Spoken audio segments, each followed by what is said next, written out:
Hello friends, welcome to my cooking channel. তোমরা সবাই কেমন আছো? আশা করছি ভালো আছো, আমিও ভালো আছি। আজ বানাবো আমি মিষ্টি লাল দই। তার জন্য এখানে আমি চিনিটা ক্যারামেল করে নিয়েছি আর এর সাথে একটু বাটার দিয়ে দিচ্ছি। ক্যারামেলটা হয়ে গেছে, এখন একটু জল ঢেলে দেবো। এখন এতে দুধ দিয়ে দিচ্ছি। কালারটা দেখো কত সুন্দর এসছে।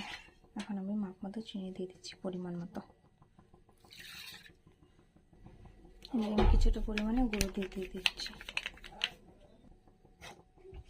দেখো আমার দুধটা ভালো মতো টকবকটা জাল হয়ে গেছে। এখন আমি গ্যাসটা অফ করে ঠান্ডা হতে দেবো, তারপরে আমি দইটা মিক্স করব।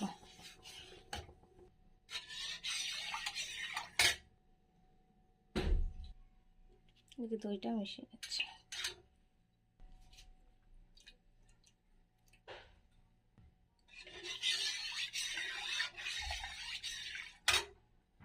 এখানে একটা হাঁড়ি নিয়ে নিয়েছি, হাঁড়ির ভিতরে আমি দই মাখিয়ে দিচ্ছি। এখন এর ভিতরে আমি দুধটা ঢেলে দিচ্ছি।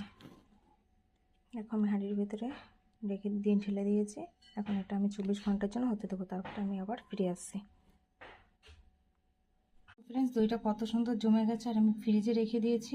তারপরে আমি কিছুটা কেটে দেখাচ্ছি। দেখো কি দারুণভাবে জমে গেছে। অবশ্যই কমেন্ট করে বলো কেমন হয়েছে। এত দারুণ হয়েছে তা বলার মতো নয়, দেখেছো? আর কত সুন্দর লাল হয়েছে দেখো দইটা। অবশ্যই ভালো লাগলে like, comment, share and subscribe. Bye by.